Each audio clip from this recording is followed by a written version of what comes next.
Le Psalmo 36, ce passage est une déclaration puissante qui met en lumière le contraste entre la perversité humaine et l'insondable miséricorde de Dieu. Dans cette vidéo, nous explorons, verset par verset, cette révélation profonde concernant la corruption du cœur éloigné de Dieu et la grandeur de l'amour divin qui soutient et préserve toute la création. Êtes-vous prêt à vivre cette profonde réflexion et cette transformation intérieure ? Découvrons comment David nous montre la réalité de l'injustice humaine, et simultanément, la sécurité et le refuge que l'on trouve dans la fidélité du Seigneur, dont la miséricorde est plus grande que les cieux. Restez jusqu'à la fin, car, outre cette réflexion transformatrice, nous prierons ensemble, inspirés par ce psaume. Une prière qui peut restaurer votre foi, renouveler votre espérance et fortifier votre vie spirituelle. Si vous avez déjà éprouvé de la détresse en observant l'injustice, la méchanceté ou la progression de l'impiété autour de vous, Psalmo 36 ceci est pour vous. Si vous souhaitez vivre en toute confiance, sachant que l'amour de Dieu est infini, inébranlable et protecteur, ce psaume est pour vous. Si vous désirez goûter à la paix qui découle de la certitude que Dieu demeure bon, juste et miséricordieux au milieu du chaos, alors préparez votre cœur. Ce psaume vient fortifier votre foi et renouveler votre espérance. Tout au long de cette vidéo, vous serez invités à réfléchir à votre réaction face au mal dans le monde et à la manière dont vous avez cherché refuge dans la bonté de Dieu. Avez-vous été ébranlés par l'injustice? Avez-vous eu confiance en la protection divine ou avez-vous laissé la peur dominer vos émotions? Psalmo 36, c'est une invitation à prendre conscience que, aussi sombre que puisse paraître la réalité humaine, la lumière de la fidélité du Seigneur est infiniment plus grande, et c'est en lui que nous trouvons sécurité, direction et renouveau. Le Psalmo 36, bien plus que de simples paroles anciennes, c'est une révélation vivante de la grandeur de Dieu face à la fragilité morale de l'humanité. C'est le témoignage de celui qui, conscient du mal qui l'entoure, ne perd pas espoir, de celui qui, témoin de l'injustice, trouve refuge dans l'amour divin, de celui qui, attristé par la corruption humaine, puise sa force dans la fidélité du Seigneur. En explorant chaque verset, nous comprendrons que la confiance en la miséricorde de Dieu transforme l'insécurité en abri, les ténèbres en lumière et l'angoisse en paix, car son amour est éternel et réconfortant. Verset 1. La transgression parle au méchant au plus profond de son cœur. Il n'y a aucune crainte de Dieu devant ses yeux. Le psalmiste commence ce verset en révélant que le mal naît au fond du cœur, là où la transgression devient une voix active qui guide les pensées et les attitudes. David décrit une personne dont la conscience est devenue insensible, car le péché a pris possession de son être intérieur. Sans la crainte du Seigneur, le cœur perd sa sensibilité morale et cesse de discerner le bien du mal.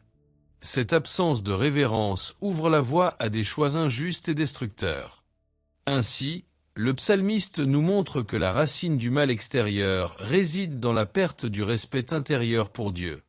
Ce verset révèle également que lorsque l'homme cesse de considérer la présence et l'autorité de Dieu, l'injustice progresse sans limite.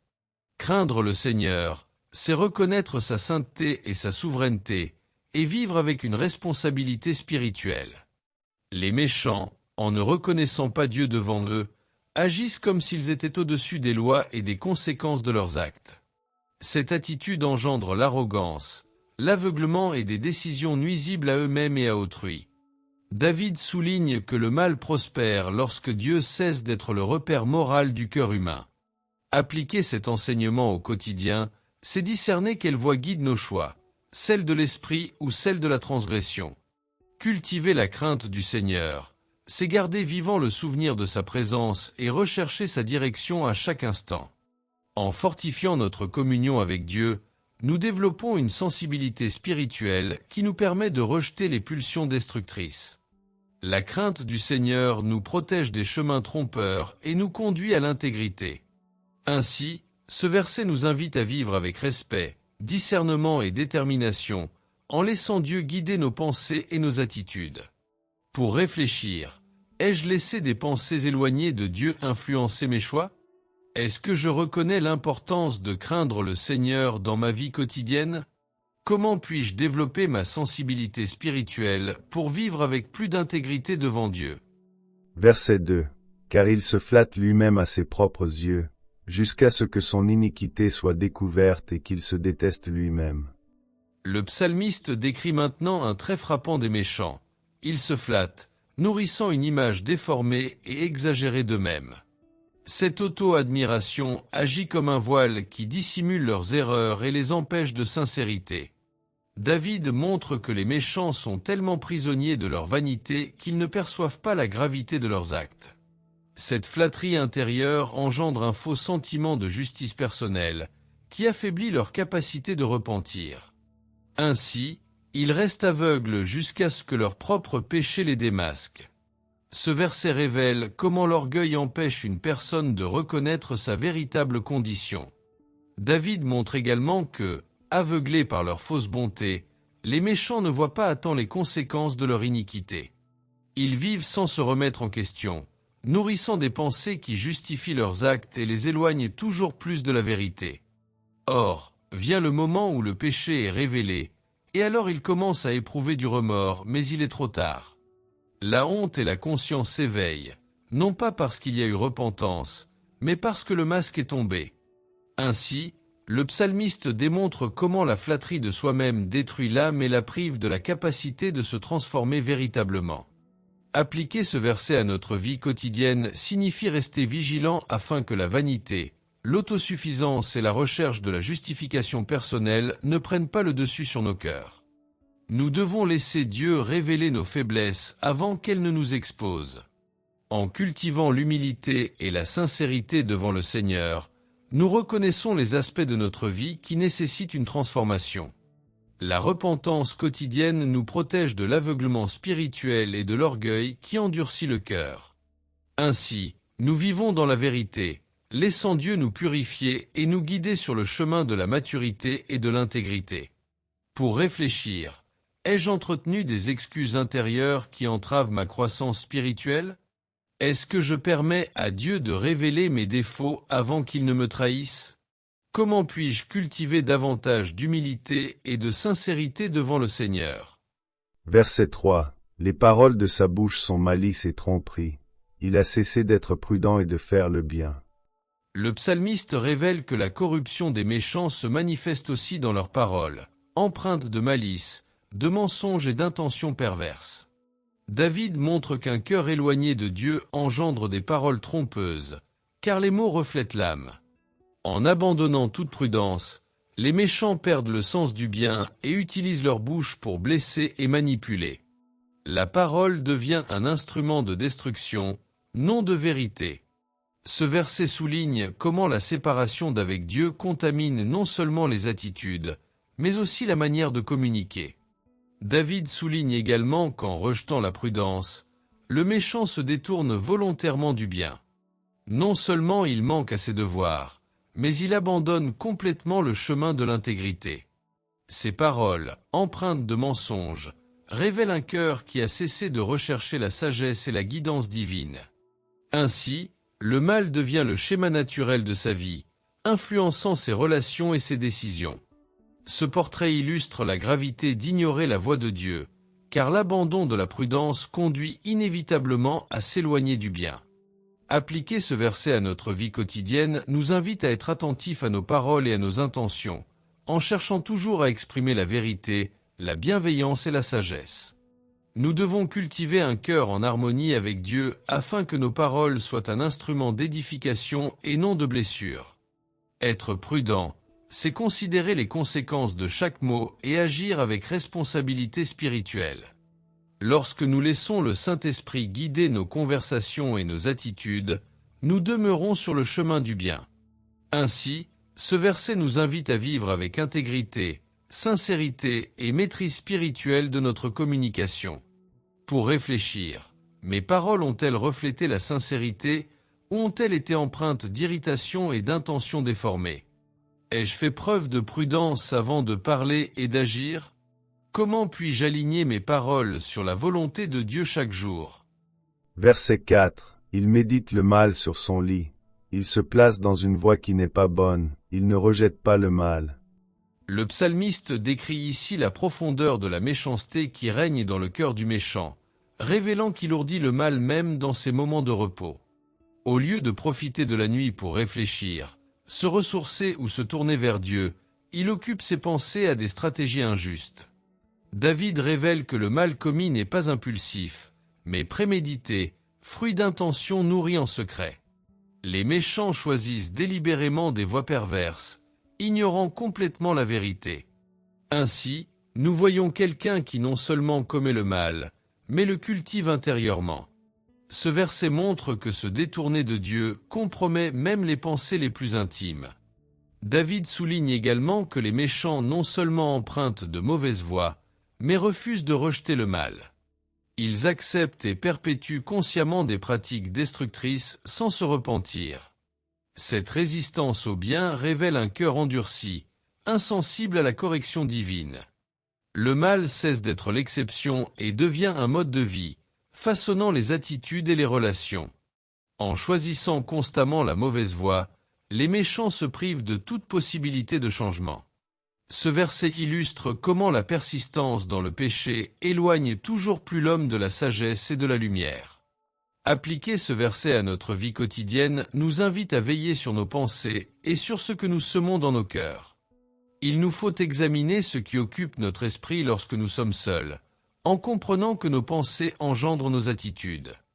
Rejeter le mal signifie rompre avec les habitudes, les conversations et les chemins qui nous éloignent de Dieu. Il est nécessaire de cultiver intentionnellement des pensées de foi, de bonté et d'obéissance pour fortifier notre esprit. Lorsque nous cherchons Dieu dans le silence, nous renouvelons notre âme et évitons de nourrir des idées destructrices. Ainsi, nous marchons avec intégrité, en choisissant toujours ce qui honore le Seigneur. Pour réfléchir, que ai-je laissé se développer dans mes pensées lorsque je suis seul ? Ai-je rejeté d'emblée les idées et les attitudes qui déplaisent à Dieu ? Comment puis-je protéger mon esprit pour rester sur le droit chemin ? Verset 5. Ta miséricorde, Seigneur, est dans les cieux, et ta fidélité atteint les nuages. Le psalmiste change de perspective et oppose la méchanceté humaine à la grandeur de la miséricorde divine, démontrant ainsi qu'elle transcende les limites humaines. En déclarant que la miséricorde du Seigneur est dans les cieux, David souligne son caractère illimité, éternel et universel. L'image des nuages représente ce qui dépasse notre entendement, révélant que la fidélité de Dieu est sans borne. Il demeure fidèle même lorsque nous faillissons, soutenant le monde par sa grâce. Ce verset nous rappelle que la bonté divine est infiniment supérieure à tout mal qui puisse exister sur terre. Ainsi, David exalte la perfection du Dieu immuable. Le psalmiste souligne également que la fidélité de Dieu est si profonde qu'elle dépasse l'entendement humain. Elle s'étend comme un firmament qui couvre, protège et englobe toute la création. Cette fidélité ne dépend ni des circonstances, ni des émotions, ni des mérites humains. Elle jaillit de la nature même de Dieu. Lorsque nous levons les yeux vers les cieux et leur immensité, nous sommes invités à contempler la grandeur d'un Dieu dont l'amour est inébranlable. David utilise ces images pour nous rappeler que la miséricorde et la fidélité du Seigneur sont inébranlables, éternelles et absolument fiables. Ainsi, nous trouvons la sécurité dans sa nature immuable. Appliquer ce verset à notre vie quotidienne, c'est ancrer notre foi dans la certitude que Dieu est constant dans son amour et fidèle à ses promesses. Face aux épreuves, souvenons-nous que sa miséricorde transcende toute circonstance terrestre. Cette vision élargit notre perspective et ravive notre espérance. Reconnaître la grandeur de la fidélité divine nous aide à trouver le repos, à avoir confiance et à confier nos soucis au Seigneur.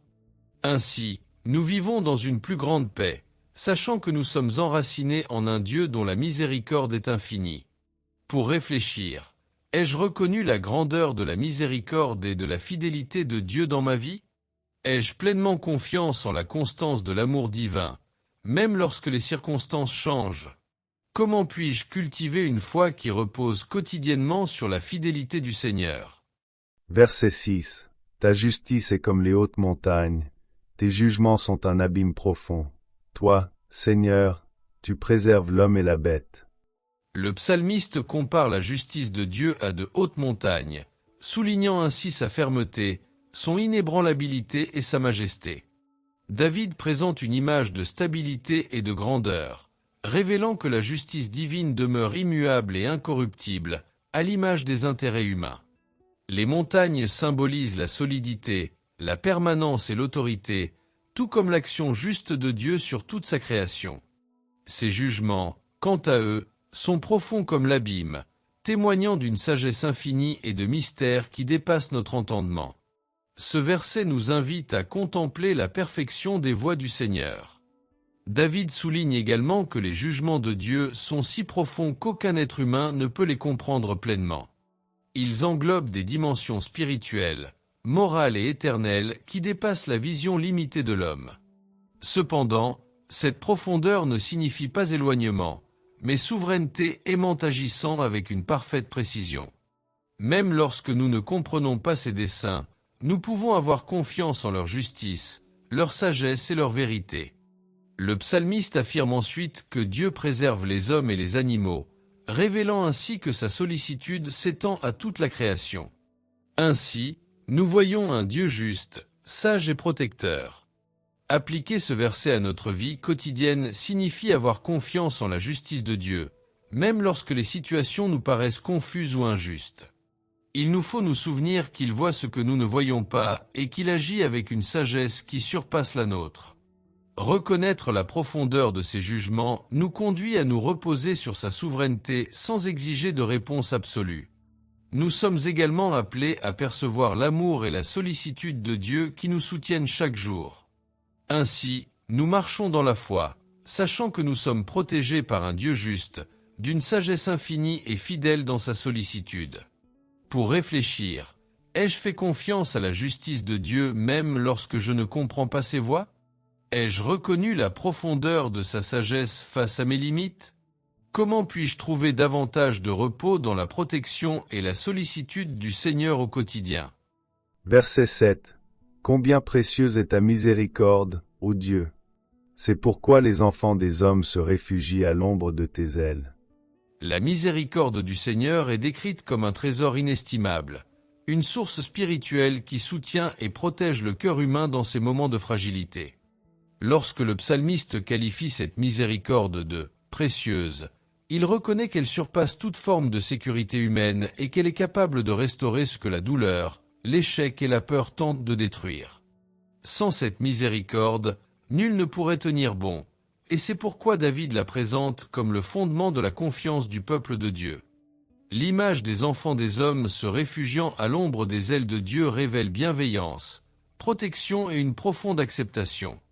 Elle est une figure de tendresse, mais aussi de force, havre de paix pour ceux qui se sentent vulnérables face aux tempêtes de la vie.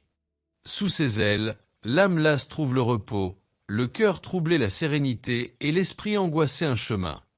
Le psalmiste montre que l'abri de Dieu est le lieu où l'insécurité se dissipe et où l'espoir renaît.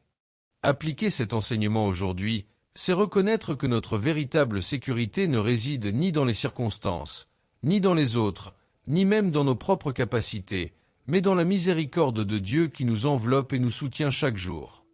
C'est se réfugier dans ce havre spirituel lorsque la peur nous submerge, lorsque l'anxiété nous étreint, lorsque l'incertitude nous entoure.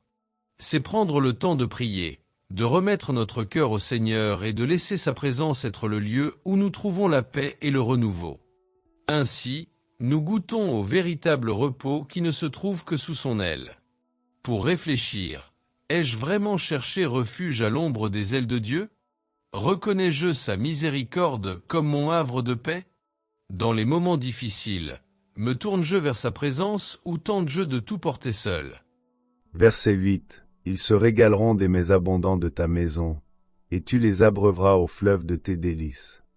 L'expression employée par le psalmiste révèle l'immense générosité de Dieu, qui non seulement pourvoit aux besoins essentiels, mais offre la plénitude, une profonde satisfaction et une attention constante. L'abondance de ta maison désigne le cadre spirituel où Dieu accueille, nourrit et restaure ses enfants, démontrant ainsi qu'il n'agit pas par rareté, mais par abondance. David décrit un Dieu qui non seulement donne, mais désire que ses enfants vivent une vie riche de sens et de renouveau. Lorsque le texte évoque le flot des délices divines, il désigne la source inépuisable de joie, de paix et de présence spirituelle qui émanent directement de Dieu. Ce flot est vivant, pur et constant, capable de restaurer l'âme et de redonner force à un cœur fatigué. Contrairement aux sources humaines, qui s'assèchent, le flot du Seigneur est éternel, offrant une consolation sans cesse renouvelée à ceux qui s'approchent de lui avec foi et confiance. Ici, le psalmiste révèle un Dieu qui répand généreusement et constamment sa grâce. Appliquer ce verset à notre époque signifie chercher notre satisfaction non pas dans les plaisirs éphémères, mais dans la présence du Seigneur qui comble véritablement l'âme. Cela signifie consacrer du temps à la communion avec Dieu, se nourrir de sa parole et s'abreuver à cette source spirituelle qui fortifie, guérit et illumine. Lorsque nous choisissons de nous rapprocher de lui chaque jour, nous trouvons le repos, la direction et une joie qui nous sont propres, indépendamment des circonstances. Ainsi, nous sommes comblés de l'abondance que seul Dieu peut offrir. Pour réfléchir, ai-je recherché l'abondance de la présence de Dieu ou me suis-je contenté de miettes spirituelles? Ai-je bu à la source de ses délices ou cherché satisfaction dans des sources taries? Comment puis-je m'approcher de la maison du Seigneur pour connaître cette plénitude? Verset 9. Car en toi est la source de la vie. Par ta lumière nous voyons la lumière. Ce verset révèle l'une des affirmations les plus profondes concernant la nature de Dieu. Il est la source même de la vie, celui d'où tout découle et en qui tout trouve son sens. Lorsque le psalmiste affirme que la source de la vie est en Dieu, il montre qu'il n'y a pas de véritable plénitude hors de la présence du Seigneur. Toute force, tout renouveau et toute espérance proviennent de lui, et c'est seulement en lui que l'âme humaine trouve vitalité et sens. David reconnaît que Dieu non seulement donne la vie, mais qu'il la soutient dans tous ses aspects. La seconde partie du verset révèle que c'est dans la lumière divine que nous voyons clairement ce que nous ne pourrions jamais percevoir par nous-mêmes. La lumière de Dieu éclaire les chemins, éclaire les décisions, révèle les vérités et dissipe les ombres de la confusion et de la peur. C'est cette lumière qui guide, oriente et transforme. Le psalmiste montre que, sans révélation divine, l'humanité est perdue, mais que lorsque Dieu illumine, la vie devient compréhensible et le cœur retrouve un chemin sûr. Ainsi, vivre dans la lumière, c'est vivre guidé par la sagesse du Seigneur. Appliquer cet enseignement aujourd'hui, c'est reconnaître notre entière dépendance à Dieu pour vivre une vie pleine de sens et de clarté spirituelle. C'est rechercher sa lumière avant de prendre des décisions, lui demander d'éclairer nos pensées, nos sentiments et nos chemins. C'est aussi s'abreuver quotidiennement à cette source par la prière, la parole et la communion avec le Seigneur. Ce faisant, notre vie devient plus équilibrée, plus sage et plus paisible, car nous marchons guidés par la lumière qui ne s'éteint jamais. Pour réfléchir, ai-je cherché la lumière divine pour guider mes décisions? Est-ce que je m'abreuve à la source de la vie, ou est-ce que je tente de me maintenir par mes propres moyens? Dans quel domaine de ma vie ai-je besoin de laisser briller davantage la lumière du Seigneur? Verset 10. Exerce ta bonté envers ceux qui te connaissent, et ta justice envers ceux qui ont le cœur droit. Le psalmiste implore Dieu de répandre sa bonté, son amour constant, fidèle et immuable sur ceux qui le connaissent véritablement. Cette connaissance n'est pas intellectuelle, mais relationnelle, nourrie par l'intimité et la recherche quotidienne de la présence du Seigneur. La bonté divine est l'expression d'une sollicitude qui soutient, accueille et fortifie, même dans les moments difficiles.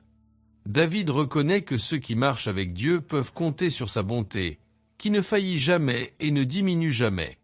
Il demande également que la justice du Seigneur atteigne les cœurs droits, montrant ainsi que Dieu observe et récompense ceux qui cherchent à vivre avec sincérité, intégrité et pureté. La justice divine protège des injustices humaines et veille à ce que le bien ne soit jamais oublié. Le psalmiste souligne qu'un cœur droit n'est pas parfait, mais qu'il cherche à plaire à Dieu, à se corriger et à choisir la vérité même lorsqu'elle est difficile. La justice du Seigneur devient ainsi un bouclier pour ceux qui s'engagent à vivre dans l'intégrité. Appliquer ce verset aujourd'hui signifie chercher à connaître Dieu profondément, cultiver une relation authentique avec lui par la prière, la lecture de sa parole et l'obéissance quotidienne. Cela signifie aussi vivre dans la droiture, en choisissant l'honnêteté, l'humilité et l'amour dans tous les aspects de la vie. En cheminant ainsi, nous expérimentons non seulement la bonté de Dieu qui nous soutient, mais aussi sa justice qui nous guide, nous protège et nous ouvre des voies que nous n'aurions jamais pu trouver par nous-mêmes. Pour réfléchir, ai-je cherché à connaître Dieu profondément et sincèrement? Mon cœur a-t-il marché dans la droiture devant le Seigneur? Comment puis-je vivre plus honnêtement pour expérimenter sa bonté et sa justice? Verset 11. Que l'orgueil ne s'élève pas contre moi, ni la main des méchants ne me chasse. Le psalmiste lance ici un vibrant appel à la protection contre l'orgueil, le sien comme celui d'autrui. Le pied de l'orgueil symbolise les personnes arrogantes, dominatrices et oppressives, dont la conduite engendre blessure et injustice. David reconnaît le pouvoir destructeur de l'orgueil, qui cherche à étouffer, contrôler et entraver la progression de ceux qui aspirent à vivre en présence de Dieu. Il s'écrit que nul orgueil extérieur ne puisse dominer sa vie ni compromettre son cheminement spirituel. La main du méchant symbolise les actions, les décisions et les influences maléfiques qui cherchent à déstabiliser les justes et à les détourner du dessein de Dieu. David sait qu'une réelle opposition existe contre ceux qui souhaitent rester fidèles à Dieu, et c'est pourquoi il prie pour qu'aucune stratégie malveillante ne puisse lui nuire. Cette supplication révèle une totale dépendance envers le Seigneur, car lui seul peut garder le cœur, protéger le chemin et empêcher les forces du mal d'exercer une autorité sur la vie des justes. Appliquer ce verset aujourd'hui signifie demander chaque jour à Dieu de nous délivrer des influences orgueilleuses, négatives et destructrices qui cherchent à nous nuire. Cela signifie être vigilant afin de ne pas tomber dans l'arrogance et de garder une vie empreinte de sensibilité, d'humilité et d'harmonie avec le Saint-Esprit. Cela signifie aussi exercer notre discernement pour reconnaître les tentatives du mal pour nous entraver et avoir confiance que le Seigneur est puissant pour nous protéger, nous fortifier et nous guider en toute sécurité. Pour réfléchir, ai-je demandé à Dieu de me délivrer de l'orgueil et de l'arrogance? Ai-je laissé des attitudes impies s'insinuer dans mon cœur? Dans quel domaine dois-je davantage m'en remettre à la protection du Seigneur pour demeurer ferme sur son chemin? Verset 12. Ceux qui pratiquent l'iniquité y sont tombés. Ils ont été renversés et ne pourront plus se relever.